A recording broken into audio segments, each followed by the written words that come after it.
I want to take just a little bit of time highlighting the difference because you should know this just with the basic grammar knowledge. But remember, a copula versus auxiliary.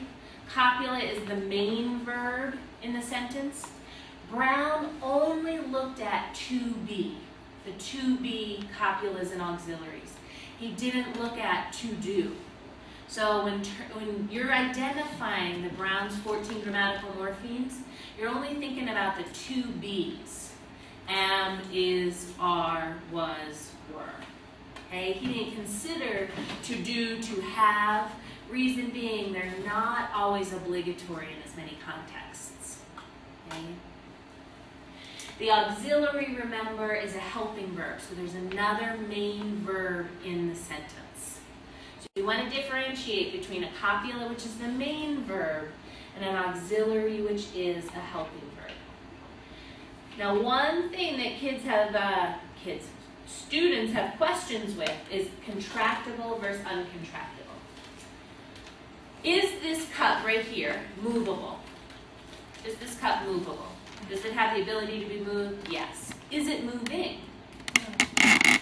So a contractible auxiliary or copula doesn't have to be contracted, but it has to have the ability to be contracted. You see the difference there? This cup is movable. It has the ability to be moved, but it's not moving. So a contractible copula or auxiliary, in the sentence, she is here, is a copula. Is it a contractible copula? Can you say she's here? Yeah. It's a contractible copula. It's not currently contracted, but it has the ability to be contracted. So contractible doesn't mean it currently is, but it has the ability to be. Think about that example, movable versus moving. Okay? So you could say she is here, you could say she's here. So is a contractible copula. They are going, they're going. Are in that case is a contractible auxiliary. Okay? Because it's a helping verb. Are there instances where the copula or auxiliary can't be contracted? Yeah. She was here. Why can't it be contracted? What if I were to say she's here? Isn't that contracting was? What does she's here mean? She is here, present tense. We can't contract a past tense to be verb. Okay? So if you see past tense, you know that's going to be uncontractable, either an auxiliary or a copula. They weren't going. Same thing. You can't contract that helping verb. Now, a contracted negative, so he isn't happy. If it's already contracted with a negative, can you also contract it with the pronoun? Can you say, happy?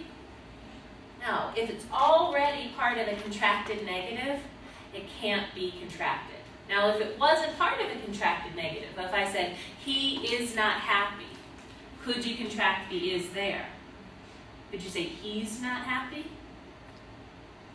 You could say he's not happy, but if it's already contracted with the not, isn't, he isn't happy, you can't double contract it. So just be on the lookout for those types of forms.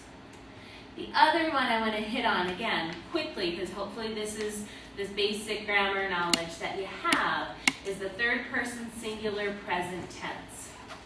This is another type of verb inflection that we use with the third person singular. You want to be on the lookout for these because you have to count them in MLU. And you also, it's one of Brown's 14 grammatical morphemes. So she runs fast. That's a third person singular present tense, the S there. John walks, third person singular present tense regular. Because all I'm doing is I'm just adding the S. Irregular, there's two to be on the lookout for. Irregular, does and has. These are the two irregular where you just can't add the S. And those are ones when you're looking through your report, just be clued into. Does and has. Because I do, you do, they do. but she does. They don't do's.